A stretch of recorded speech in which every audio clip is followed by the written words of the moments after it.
hear that, folks? Wake Up. That's BRMC, one of the most underrated rock bands. So good. Wake up. It's 6 o'clock. You got Matt Whitener and I bringing you into the morning.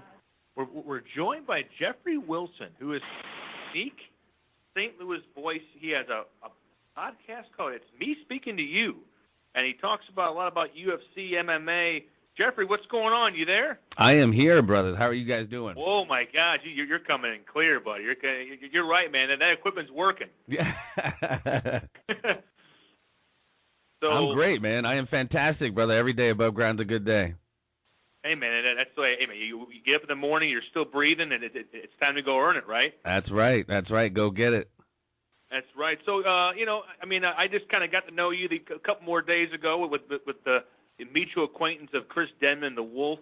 Absolutely. Who garners the evening slot with Travis, the Blackfish Terrell. We are live. You know, he always connects me with good people, and you're the latest one, man. What? Tell us a little bit about yourself. Tell our listeners about yourself as we kind of break into some MMA discussion. Well, I mean, I'll try to encapsulate it, man. I moved here to St. Louis about 10 years ago. And oddly enough, man, I started working for Mr. Timothy Michael McKernan in the infant stages of Inside STL. I was pretty much one of their first nightlife photographers. So I was all over the city of St. Louis doing all kinds of stuff, man, grand openings, et cetera. So I did that for a couple years. Moved into a little bit of voiceover work, man. Started doing some voiceover work. I'm signed with Talent Plus here in St. Louis. From there, got some headshots, man. Started doing some on-camera stuff. Been fortunate, been in SAG for about since 2009. I've been, a little bit of everywhere, man. Did a Verizon Wireless commercial. I was on a TV show called Burn Notice. I've actually, oddly enough, done some hand modeling. My hands were actually in a Super Bowl commercial for Budweiser. I know, sounds crazy, right? Hey, man. Hey, whatever you get to get yourself out there, man. That sounds great. Yeah, no, absolutely. It's kind of, like I said, I try to have as many stakes in the fire as possible. Like about a year ago, leading up about a year, is going to be August 28th will be the year anniversary of my podcast called It's Me Speaking to You, which you mentioned. My first guest was UFC Hall of Famer Pat Miletich, whom I've had on about 4 other times, and after the 4th time, he asked me actually to co-host a podcast with him, which we do called The Conspiracy Farm, where we get pretty jacked into the conspiracies of the day. But yeah, man, just trying to stay busy, dude. So if you happen to want to go check out a new podcast, It's Me Speaking to You. It's all one word. It's me, SPK, and the number 2, the letter U. Like I said, I've had on UFC Hall of Famer Pat Miletich just yesterday. Had on number 1 ranked welterweight Stephen Wonderboy Thompson, who hopefully is going to be going after St. Louis's own, the new champ, Tyron Woodley's belt soon. Freeway Ricky Ross. I'm not sure if you guys know who Freeway Ricky Ross is. Had him on. C.T. Fletcher, former WWE superstar and American Ninja Warrior Zach Gowen. The list is endless, man. I've had about 60 episodes, man, just trying to stay busy. Oh, that's great, man. You talk to a lot of dangerous men. I mean, when you're done talking to them, do you have to go hit a bag or go for a run? But you're talking to some pretty deadly guys.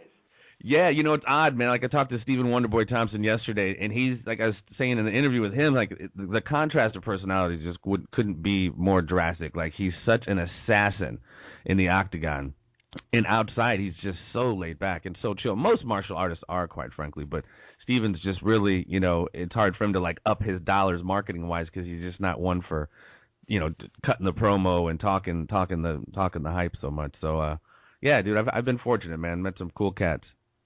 Hey, so it's Matt here, man. Once again, thanks for joining us. Yeah, no problem. What's up, Matt? I've got to ask you though. You bring him up, and we talk about St. Louis's own in Tyron Woodley.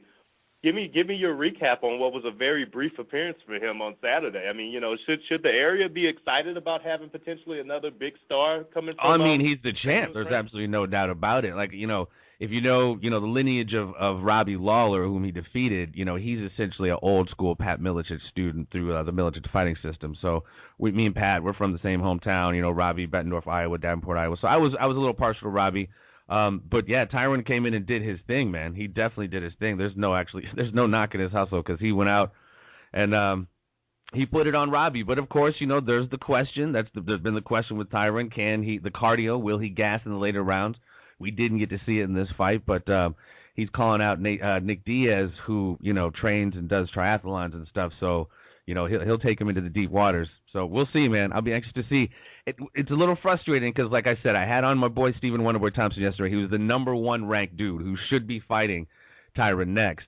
And if you saw after the fight, Tyron pretty much said he wanted to go for the money fights, GSP and Nate Diaz, which it's it's a little disconcerting. It's a little upsetting because, like I said, Stephen Wonderboy Thompson's been skipped over a couple times, and we'll see how it plays out. So do you think that GSP should get that spot right back at the top of the ranks? I mean, he never did lose the belt. Absolutely not, man. You have so many people like Wonderboy who's just been killing it, man, the last couple of years, just stacking up wins. And GSP hasn't even fought in 3 years. You know what I mean? And Nate Diaz is just coming off like a pretty lengthy suspension. So I mean, we talk about it. I've talked about it with Wonderboy and with Pat and other fighters, just other people. This McGregor effect that's kind of pervasive in MMA and the UFC now. People able to talk their way into fights. Chael Sonnen. Not sure if everybody knows who Chael Sonnen is. Pretty much lost to Anderson Silva and then talked his way into a light heavyweight fight with John Jones just because he's good on the stick. So, it's we need a little bit of both, man. We need some good characters and, some good fan fights, but we also need to pay attention to the rankings. Yeah, and the best thing about UFC, MMA, that you don't get with boxing is you never know what's going to happen when that bell rings. You've had, look at the last year. It started with Rousey going down and Holly Holm going down, and then, Conor McGregor going down against Diaz. That's the great thing about this sport that Dana White has is that you don't know who's going to win. Even if somebody's expected to win, if you're a betting man, you're going to have a hard time at these UFC events and these fights. Yeah. No, you're exactly right, man. And everybody, anybody who steps in there into a UFC cage is exactly what it is. They are a mixed martial artist, usually very disciplined in all, your wrestling, your jiu-jitsu, your Muay Thai, your boxing, your striking. So, like you said, any given night, man. Look at what happened even with Michael Bisping and Luke Rockhold. Everybody thought he was going to dominate that. But, it's just you never know, man. You never know. Okay, now I have to ask a guy who talks about this a lot. When Conor and Diaz getting back in that ring, does Conor have a shot at the rematch of taking this back, or is he doomed against this style of fighter in Diaz? Like I said, everybody's so good. Like I said, as long as it's not like Conor fighting Cain Velasquez, they're within the same weight class, pretty close. And it's just a matter of the fight you fight. I think Conor fought the wrong fight, loading up and trying to knock out Diaz, throughout that whole first round, so he was pretty much gassed. We'll see. We'll see. You go to the ground with any Diaz brothers, man, you're in trouble. You're in trouble because those guys they're just assassins with their jiu-jitsu. So he's got to keep it on his feet. But those guys' boxing is amazing too. So I don't know. We'll see. I think Diaz will get it again. I don't know. Just because he only had a few weeks to train for the last one, and look what he did. He's got a full camp now. I think it'll be Diaz again, but, I'll definitely see it, man. They'll definitely get some butts in the seat for that one. Yeah, it really tells you the sport of how a personality like Conor McGregor, who is on top of the sport, you get the wrong matchup, and, matchups make fights, styles make fights. Anything can happen, and that's why I love the sport. I've only loved it for maybe a couple of years. I've been kind of a slow converter from boxing. His boxing, he's put me to sleep with all these dancing around sessions, but MMA, it gets pretty bad pretty quick. I remember what Joe Rogan told Bill Simmons on his HBO show. It doesn't matter who you are. You step in that ring, you can get knocked out. Absolutely. And then you have certain styles of fighters like GSP. He's kind of been known for just kind of shooting his double leg and laying on people. So you also have sometimes some snooze fests. Not to knock GSP, he's the man, but I'm just saying sometimes some fighter styles are not as dynamic as others. Well, speaking of a fight that came in with a lot of buzz and then, maybe didn't quite hit the level that you expected, some people expected it too, I would say. Talk about Brock Lesnar a little bit. That was the big name that was on the 200 card, and I don't think I've ever seen a spectacle of an event that changed the faces more than UFC 200 did. But, at the end of the day, you did get Brock Lesnar in the ring, and he did bring a lot of people to put their eyes on UFC that might not have in a while. What are your thoughts on that and just the fallout afterwards and just how he showed in the octagon that night? Yeah, I mean, for me, like someone who kind of, I'm a professional wrestling fan, sports entertainment, and Brock comes from that sport. I mean, you knew he was juiced to the gills. So, and this is kind of what I've talked about. The sport is growing and changing. It just got bought up, but there's these certain aspects of it that is kind of hurting it, and this is one of them. This USADA is cleaning house, obviously. Bones got popped. Chad Mendez got popped. BJ Penn got popped, and of course Brock Lesnar. It's one of those things where they're compromising butts in the seats for the short term for the longer integrity of the sport, if you will. I think it was cool to see. It was cool to see Brock back in there. He was clearly juiced to the gills when you saw him at the weigh-in. I don't necessarily like that, man. I mean, I guess it's cool for the short term, like I said, but overall, and of course, a week later, Brock Lesnar gets popped. Both of his samples got popped, and it's, I don't particularly care for that, man. Don't care for that at all. So while you look at big names, you talk about sports entertainment, WWE, and things like that, handicap it. What are the odds that CM Punk makes it into a UFC octagon this year at some point or another? Who cares? Honestly, I mean, he was the man. He was the man in the WWE. They've waited this long for a reason. I mean, there's reports. I've read online. His fights in the gym have not gone well. And so, I mean, the guy, I forget who he is, they have him fighting. It's just not going to go well for him, man. He just does not come off as a fighter to me. There's just certain breed of cats who are fighters, and I don't see him being one of them. It looks like he's got a showdown with the esteemed Mickey Gall ahead of him in 203 if that happens. So. Is that when it's supposed to be 203? Yeah. I mean, they need to just get it over with. I mean, it's just one of them. This is kind of what I'm talking about again, the freak show aspect of it. You know what I mean? It's, years ago it was James Toney against Randy Couture.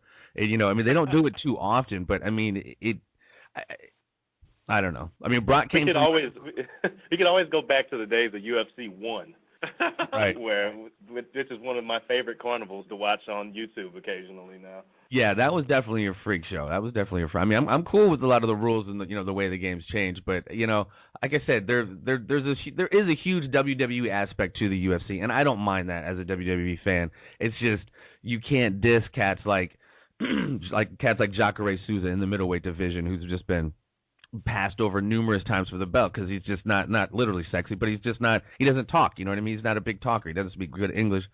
It's just I don't know. Some of the political stuff with this money fight stuff, you got to walk a fine balance, man, because you're gonna mess the sport up, I think. Well, yeah, and also, I mean, you really have a burgeoning empire here. You have. I mean, you've pretty much taken over.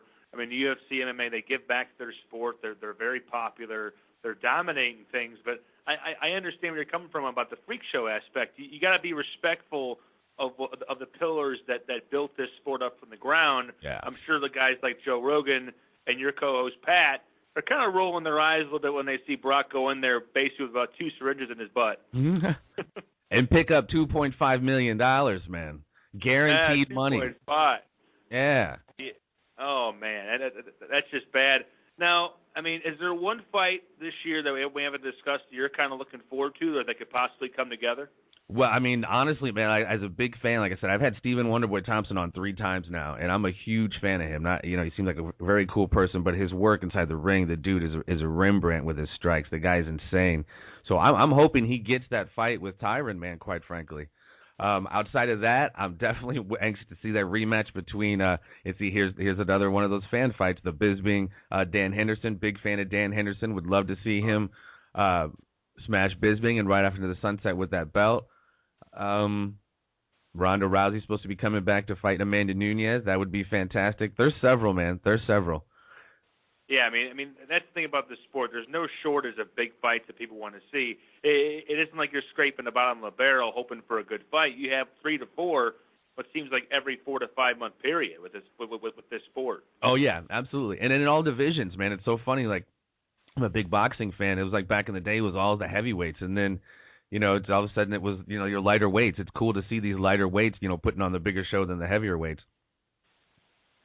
Yeah, definitely. Well, before we let you go, I have to ask: Do you watch? I mean, my current TV crush and a film or a TV show that's really circling the wagon is Kingdom. Have you watched Kingdom yet on AT&T? I have not. What's that about?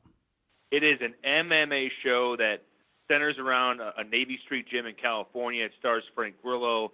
It's got real UFC fighters, Juan Archuleta, Joe Daddy Stevenson. They co-star. Frank Grillo's on it. Matt Loria. It's a show that if you're a fan of MMA, Jeffrey, I mean Dana White's he actually binged it in like one weekend. They've had him out to UFC events. If you like TV and you like drama and you like fighting and UFC done right, this is a show you got to check out, man. I'll have to check it out, bro. I'm writing it down right now. Kingdom. I will check it out. I appreciate it. Yeah, and of course, when you come back, we're on the show, we're going to have to discuss Kingdom because it's my current crush. I mean, these guys, right on. I mean, when it comes to me and TV shows, I pretty much just jump in and I don't climb out until the show ends. That's how I am too. I don't do it that often. I think the last one was maybe the last season of Daredevil or maybe House of Cards. But yeah, there's that's another thing. There's a plethora of. You get on Netflix, man. You can really lose a few days. Yeah, of course. Well, Jeffrey, thanks for joining us, man. Coming on, giving this.